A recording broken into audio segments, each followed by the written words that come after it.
క్రీస్తునందు ప్రియ దేవుని సంఘము, దేవుని ద్వారా ఆయన రక్తంలో కడుగబడినటువంటి యథార్థవంతులైన పరిశుద్ధులైన పిల్లలుగా చేరువచ్చిన అందరికీ ప్రభునామంలో ఉన్నాము. గ్రంథంలో నుండి మార్కు సువార్త 6వ అధ్యాయము 2వ వచనము మరొకసారి చదివినట్లయితే మంచిది. విశ్రాంతి దినము వచ్చినప్పుడు ఆయన సమాజ మందిరములో బోధింప ఆరంభించెను.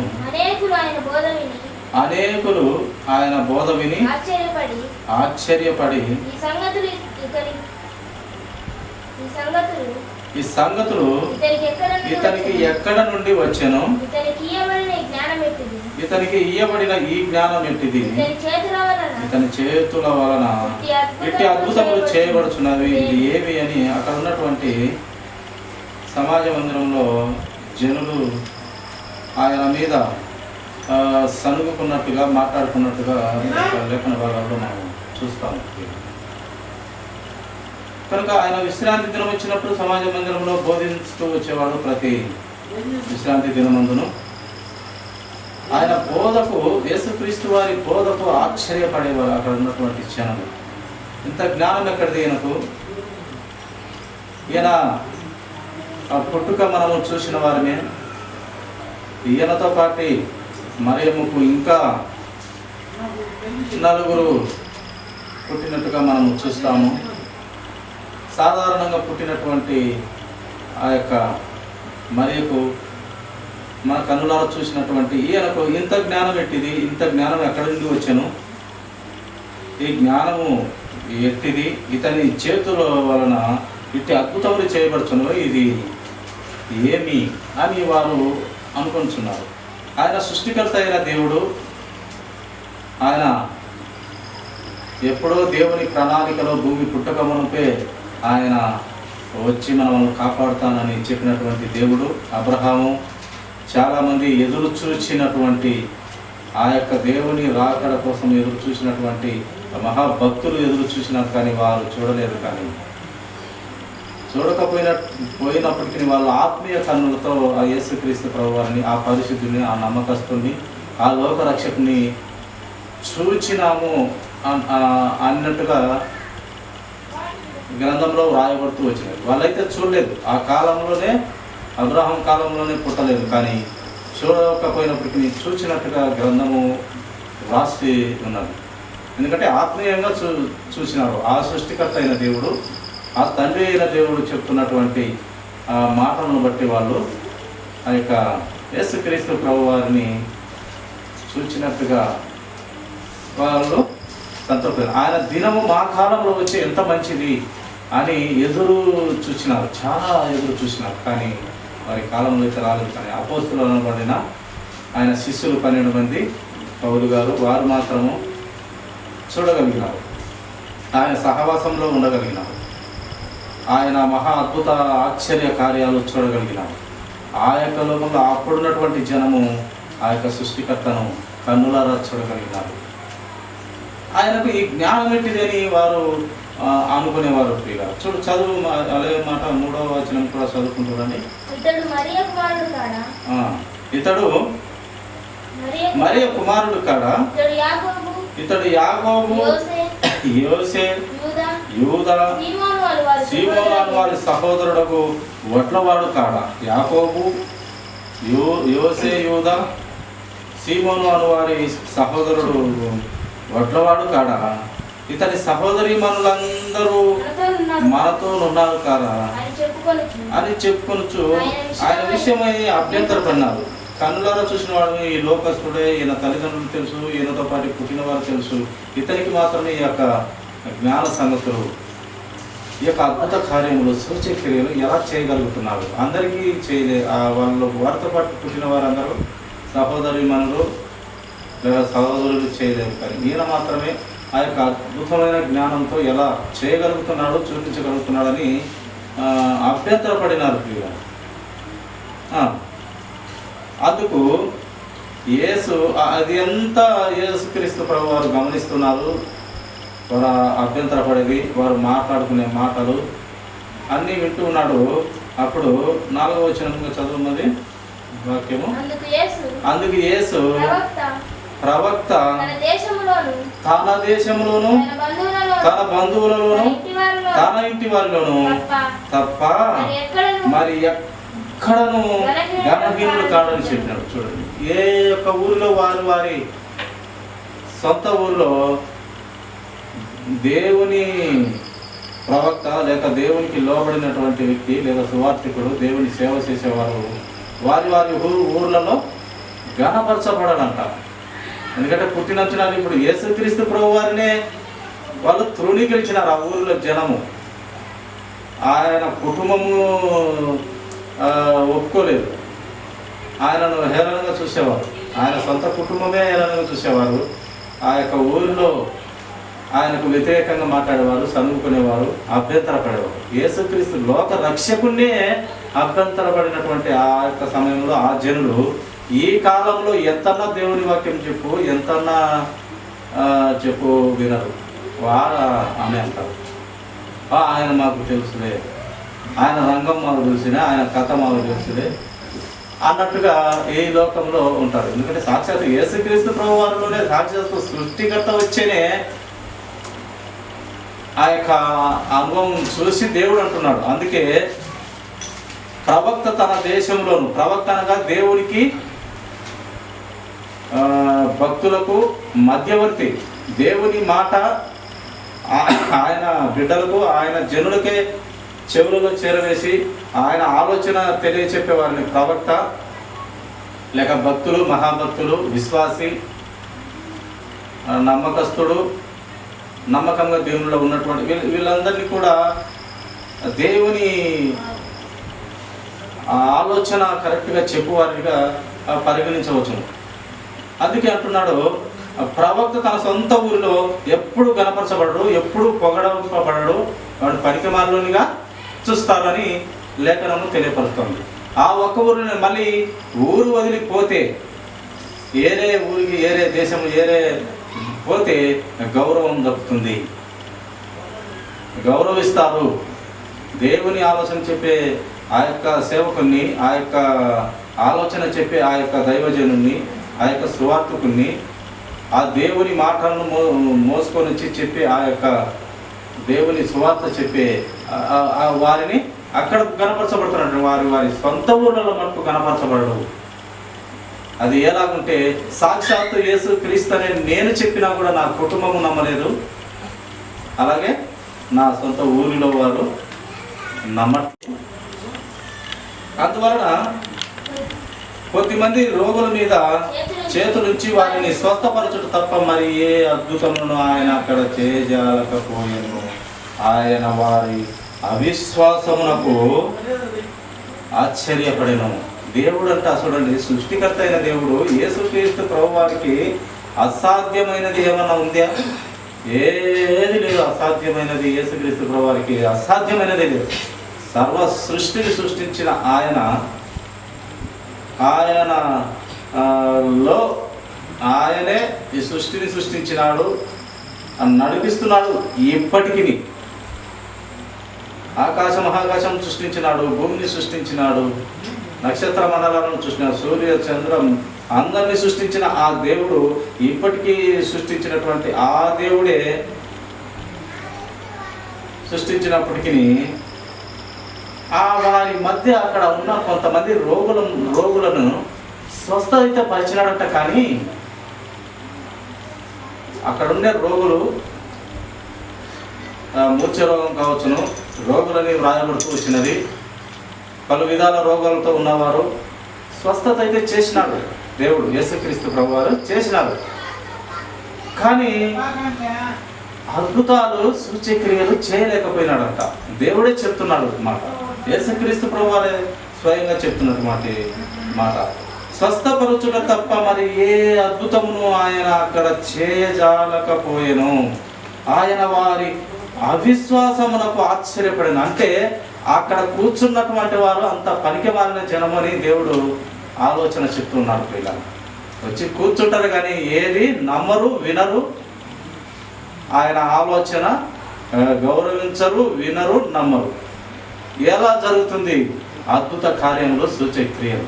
దేవుని కుమారుడు కనుక, దేవుడే కనుక స్వస్థతలు అయితే చేసినాడు. కానీ వారి అవిధేయత వలన, వారి నమ్మకం లేని తత్వం వలన, వారి ఆలోచన విధానము సరిలేని నందున ఆయన అద్భుత కార్యములు, సూచక్రియలు వారి మధ్యన దేవుడే చేయలేకపోయినాడంట. ప్రియులారా, ఇంకా సాధారణ జనము మనము ఎలా చేయగలడు? ఒక అద్భుత కార్యము, ఒక సూచక్రియ, ఒక జ్వరాన్ని తగ్గించాలన్నా ఫస్ట్ ఆ యొక్క వ్యక్తిలో విశ్వాసం ఉండాలి. ఫస్ట్ చేసే ప్రార్థన చేసే దైవ జనుల కన్నా ఆ వ్యక్తిలో విశ్వాసం ఉంటే దేవుడు చాలా మాట అంటాడు. ఏమంటాడు? ఎంతో మంది వచ్చినప్పుడు, ఆతృతగా వచ్చినప్పుడు, ఎంతో నమ్మకంతో వచ్చినప్పుడు దేవుడు అంటాడు, నేను నీకు ఏమి చేయగలనని నీవు కోరుతున్నావు అంటాడు. ఫస్ట్ మొదటగా చెప్పే మాట అదే. దేవుడు రక్షణయం చేతుల నుంచి వెలక్కిన స్వస్థత ఇవ్వడు దేవుడు. నా వల్ల నీకు ఏమి పొందగోరుచున్నావు నాయన అంటాడు. అప్పుడు అతని ప్రాబ్లం చెప్తాడు. అవునయ్యా, నాకు కన్ను చూపలేదు, నాను పుట్టుకతో పుట్టివాడిని, నా కన్నులు తెరవాలని విశ్వసిస్తున్నాను, నమ్ముతున్నానయ్యా, నీవు ముట్టితే నేను బాగుపడతాను, నాకు కన్ను చూపు వస్తుందని చెప్పిన తక్షణమే అప్పుడు యేసు ప్రభు ఒక గొప్ప మాట అంటాడు. ఏమాట అది? నీ విశ్వాసమే నిన్ను స్వస్థపరిచింది పోయా అంటాడు. ఏమంటాడు ఆయన?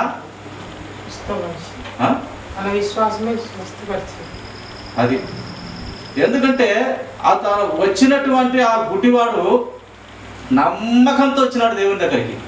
పూర్తి గుండె నిండా విశ్వాసంతో వచ్చినటువంటి ఆ వ్యక్తి, అయ్యా నీవు ఊరికే చేయి పెడితే చాలు, నాకైతే నమ్మకం గుండె నిండా ఉన్నది, విశ్వాసం ఉందయ్యా, నీవు ఒక్క పని చేయి పెట్టి మాట్లాడితే నేను స్వస్థత పొందుకుంటానని ఆ నమ్మకంతో వచ్చినటువంటి వారు ఎవరు స్వస్థత పొందకుండా దేవుని దగ్గర నుంచి వెళ్ళలేదు. ప్రతి ఒక్కరూ స్వస్థత పొందినారు.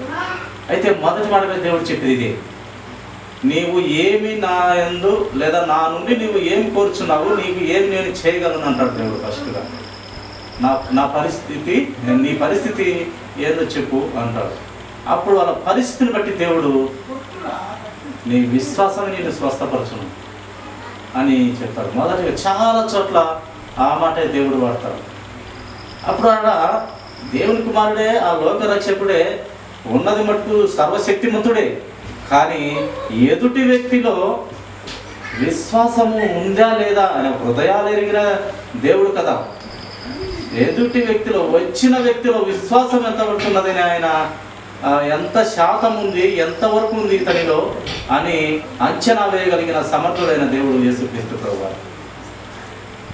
అంత శక్తివంతుడు ఇక్కడ కొంతమందికి అద్భుతాలు, సూచక్రియలు చేయలేకపోయినాడు. ఎందుకంటే విశ్వాసమే లేని ఆ దరిద్రుల్లో, విశ్వాసమే లేని ఆ దరిద్రురాలలో ఎలా స్వస్థత పొందుకుంటుంది, ఎలా దేవుని ఆశీర్వాదం పొందుకుంటుంది, దేవుని కృపను పొందుకుంటుంది, దేవుని నమ్మకమును, దేవుని మాటలను నమ్ముతుంది. నమ్మితేనే అంటాడు కదా యేసుక్రీస్తు ప్రభువారు మరియతో మార్తలతో, నమ్మితే నా మహిమ చూస్తావు, నీవు నమ్మితే చూస్తావు, నమ్మకుంటే చూడలేమంటారు. అయినా పాపం వాళ్ళు ఆ సొంత వాళ్ళ సహోదరుడు చనిపోయినప్పుడు యేసుక్రీస్తు వారిని అయితే నమ్మినారు. కానీ ఆ నమ్మకము అప్పుడు చనిపోయిన లాజరు బతుకుతాడని నమ్మలేదు పాపం వాళ్ళు. వారిద్దరు కూడా అప్పుడు చనిపోయిన ఆ లాజరు లేచి నడుస్తాడని అయితే నమ్మలేదు. కానీ పునరుత్థానంలో యేసుక్రీస్తు ప్రభువారు మళ్ళీ తిరిగి వచ్చే సమయంలో పునరుత్థానంలో ఆయన లేపుతాడు లాజరును అనుకున్నాడు. కానీ ఆ క్షణమే, ఆ యొక్క గడియే, ఆ రోజునే ఆ మహిమ చూస్తామని వారిద్దరు సహోదరి మనులు అనుకోనలేదు. అది అలా ఉంటుంది దేవుని శక్తి, మహిమ. ఎప్పుడు నమ్మిన తక్షణమే చూడగలిగిన ఆ యొక్క మహిమను చూస్తాం. నమ్మాలి ఫస్ట్. నమ్మకపోవటం వలన, ఇక్కడ వారి అవిధేయత వలన ఆయన అద్భుతాలు చేయలేకపోయినాడు. దేవుడు, పరిశుద్ధాత్మ దేవుడు వ్రాయించినాడు. యేసుక్రీస్తు వారి స్వయాన మాటలే వ్రాయిస్తున్నాడు. ఇక్కడ నమ్మకం లేని వారిలో ఆ యొక్క అద్భుతాలు జరగవు. సాక్షాత్తు దేవుడే అక్కడ చేయలేకపోయాను అని లేఖనం మనకు స్పష్టంగా తెలియపరుస్తుంది. కాబట్టి ప్రియ సహోదరి సహోదరుడా, నమ్మకము ముఖ్యము, దేవుని విశ్వాసం ముఖ్యము. దేవుని నోటి మాట ఎంత శక్తి కలగదో, ఎంత నమ్మకమైనదో, ఎంత విశ్వాసం ఉంచాలనో మనకు బుద్ధి నేర్పుతున్నది ఈ మాట. నమ్మకం ఉంటే మనము బాగుపడతాము, విశ్వాసం ఉంటే మనము స్వస్థత పొందుకుంటాము, ఆయన అద్భుత కార్యాలు చూస్తాము, ఆయన మహిమను చూస్తాము, ఆయనలో ఎదుగుతాము. ఆ వెలుగు సంబంధమైన దేవునిలో మనము కూడా వెలుగుమయంగా ఉంటాము కదా. కనుక విశ్వాసము, నమ్మకము, నిరీక్షణ, పట్టుదల ఇవి మన దేహంలో చివరి ఊపిరిపోయే వరకు వాటిని మటుకు వదలకూడదు, వాటిని వదిలే ప్రసక్తి లేదన్నట్టు యొక్క అపొస్తలుడైన పౌలు గారు చెప్పినట్టు వాటిని గట్టిగా పట్టుకోవాలి. ఆయన పట్టుకున్నాడు. అపొస్తలుడైన పౌలు గారు ఆయన ముసలితనం వరకు ఇంకా నేను వెడలిపోయాను, ఇంకా నాకు వృద్ధాప్యమైంది, ఇంకా నేను ఈ జీవితాన్ని ముగించుకోబోతున్నాను, ఇంకా నేను వెళ్తాను, ఇంకా నాకు అక్కడ పరలోక రాజ్యంలో నాకు జీవ కిరీటము ఉంచబడి ఉన్నది, నా విశ్వాసం అంతటిని నా కడ వరకు, నా చివరి ఊపిరి వరకు కాపాడుతున్నాను, రక్షణను నేను పోగొట్టుకోలేదు, నాకు నా యొక్క జీవ కిరీటము అక్కడ ఉన్నదని నమ్మినటువంటి మహా గొప్ప భక్తులు.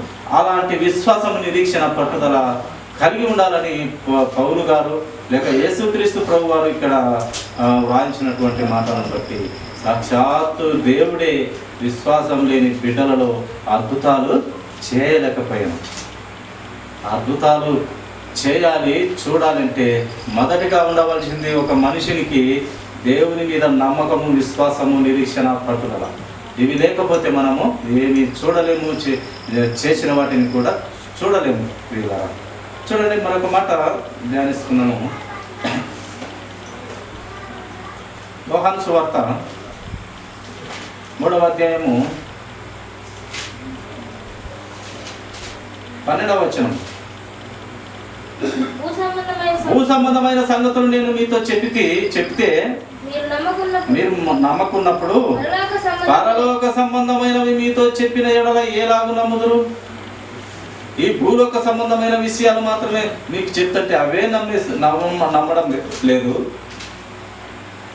ఇంకా పరలోక సంబంధమైన అనేక జ్ఞాన సంగతులు, ఎన్నో విషయాలు ఉన్నాయి. అవి చెప్తే మీరు నమ్ముతారా? కన్నులారా చూసినట్టే మీరు నమ్మలేకపోతున్నారు. కంటికి కనపడని ఆ పరలోక రాజ్యంలోకి నేను చెప్తే మీరు నమ్మరు అని యేసుక్రీస్తు ప్రభు వారు పరిశుద్ధాత్మ దేవుడు చక్కగా ఇక్కడ రాయిస్తూ వచ్చినారు. నమ్మకము నిజంగా దేవుని కార్యాలు, అద్భుతాలు, ఆ దేవుడుకు కంటికి కనిపించని ఆ దేవుని ఆలోచనలు చాలా గొప్పవి ప్రియుల. అందుకే దేవుడు ఒక మాట గ్రంథంలో రాయించినాడు. ఏ మాట అంటే, కంటికి కనపరచినవన్నీ అవి నిత్యములు కాదు, కంటికి కనపడేటివన్నీ అవి నిత్యములు కాదు, కంటికి కనపడనివి నిత్యములు. కంటికి కనిపించేవని అనిత్యములు, కంటికి కనపడనివి అన్నీ నిత్యములు. ఈ యొక్క భూమి, ఆకాశము, చుక్కలు, సూర్య చంద్ర నక్షత్ర కోటి యొక్క ఇదంతా కంటికి కనపడుతున్నవి లేదా మనకు వినపడుతున్నాయి, ప్రతి ఒక్కటి చూస్తూ ఉన్నాం. కానీ ఈ కంటికి కనపడే యొక్క రాత్రికాలము కన్నుల పైకెత్తి ఆకాశం వైపు చూస్తే ఆ చంద్రులు, నక్షత్రాలు కనపడతాయి, లేక పగులైతే సూర్యుడు కనపడతాడు, లేక ఆకాశం కనపడుతుంది, మేఘాలు కనపడతాయి, వర్షము చూస్తాము. ఈ యొక్క అద్భుతాలన్నీ మనకు కన్నులారా చూస్తూ ఉన్నాము. కానీ ఇవి ఒకప్పుడు నీవు చూస్తున్న ఈ ఒకప్పుడు ఉండవు నాయన. ఒకప్పుడు ఇవన్నీ అనిత్యములు, ఇవి కనపడవు. ఇంకా ఈ భూమిని అంతటిని నాశనం చేయబోతున్నాను, కంటికి కనపడని ఒక లోకము నువ్వు చూడబోతున్నావు. అది నిత్యము, అది సత్యము. ఆ సత్యం ఏంటంటే అదే పరలోక రాజ్యం. అది మనకు కనపడదు. భక్తులు చెప్తుంటే మనము వినాల్సిందే, వారు చూసింది మనము కనాల్సిందే. కానీ మనమైతే చూడలేదు. నా రక్తం చేత అమూల్యమైన రక్తం చేత విలువ పెట్టి కొనబడినటువంటి నా పరిశుద్ధత మీకిచ్చి సంపాదించుకున్న నా బిడ్డలు, నా జనులు, నా కుమార్తెలు, నా కుమారుడు మీరు ఈ లోకంలో కొన్ని జ్ఞానంతో నింపబడాలంటే ఇది చిన్న కాలం, ఇది పెద్ద కాలం మరణం తర్వాత ఉంది. 70-80 సంవత్సరాలు చాలా చిన్న కాలము, యుగ యుగాల జీవితం శాశ్వత కాలము పరలోక రాజ్యంలో ఉంది. అక్కడికి రావాలి మీరు. నా సొత్తైన బిడ్డలు, నా రక్తంలో కడగబడిన బిడ్డలు మీరు అక్కడ ఉండాలి. అక్కడ మీకు చాలా గొప్ప జీవితము, ఇండ్లు, వజ్రవైడూరాలు, బంగారు వీధుల్లో తిరిగి మహాపట్టణం ఉంది. అక్కడ నాతో కూడా మీరు ఉండాలి. నా సింహాసనమే మీకు ఇస్తానంటున్నాడు దేవుడు. ఎంత గొప్ప మహిమ కలిగిన, శక్తి కలిగిన మహా గొప్ప దేవుడు యేసుక్రీస్తు ప్రభువు. అట్టిది దేవుడిలో మనము నిశ్చయంగా భయభక్తులు కలిగి బైబిల్ గ్రంథాన్ని హృదయానికి అంటిపెట్టుకొని దేవుని వాక్య ప్రకారము ప్రతి ఒక్కరూ, ప్రతి బిడ్డ, పాపులని లేదు, మంచివారం లేదు, చెడ్డవారం లేదు, ప్రతి ఒక్కరి కోసం దేవుడు వచ్చినాడు. ముఖ్యంగా చెప్పాలంటే పాపుల కోసమే, పనికి మాలిన జనం కోసమే దేవుడు పరలోకం నుండి ఈ భూమి మీదకి వచ్చినాడు. నీతిమంతులు నాకు అక్కర్లేదు, వచ్చింది నేను ఆ యొక్క పాపం చేసిన వారి కోసమే అని చెప్పి గొప్పగా చెప్పినటువంటి దేవుడు మనం ఆయన మాట వినాలి, ఆయన కోసం బ్రతకాలి. ఆయనలో బ్రతికితే మనకు చాలా మంచిది. ఆ రాజ్యం చాలా విలువ కలిగిన రాజ్యం పిల్లలది. అన్నిటికి మించి మనము మళ్ళీ రక్షణను పొందుకుంటాము. ఆ రక్షణ ఏంది? ఆ యొక్క సాతానుకు తయారు చేసినటువంటి లేక విధించినటువంటి ఆ యొక్క నరకములో, ఆ యొక్క యుగ యుగాలు కాలే నరకముల నుంచి ముఖ్యంగా తప్పించడానికి దేవుడు పరలోక రాజ్యం ఒకటి తయారు చేసినాడు. దాంట్లో తప్పించి పరలోక రాజ్యంలో ఆయన దగ్గర ఆ పరిశుద్ధుల దేవుడి పక్కలో మనము పెట్టుకున్నట్టుకు ఆశ కలిగిన మా గొప్ప ప్రణాళికలో ఉన్న, ఇప్పుడు కాదు ఆ ప్రణాళిక, భూమి పుట్టక మునిపే ఉన్నటువంటి మహా గొప్ప ప్రణాళికలో ఉన్నటువంటి దేవుడు మనిషికి పుడతాడు, పాపం చేస్తాడు, అన్ని తెలుసు దేవునికి. పాపం చేస్తాడు, మనిషికి పుడతాడు. ఆ పాపానికి మందు యేసు క్రీస్తు ప్రభువారు ఆ మందు ద్వారా పవిత్రపరిచి, పరిశుద్ధపరిచి పరలోక పట్టణం చేర్చాలనేది దేవుని మహా గొప్ప ప్రణాళిక అండి. ఆ ప్రణాళికలో భాగంగా మనం పరలోక రాజ్యము చేరవలసి ఉంది. కనుక ఇటుదైన దేవుని కృపను పొందుకోవాలని, మనమందరం కూడా దేవుని ఆలోచనలో బ్రతకాలని దేవుని ప్రణాళిక. కనుక అటుదైన కృపను మనం ఆయన కృపను పొందుకొని బ్రతుకుదామని దేవుడి కొద్ది మాటలు దీవించిన గాక. తొలగించినట్లయితే చిన్న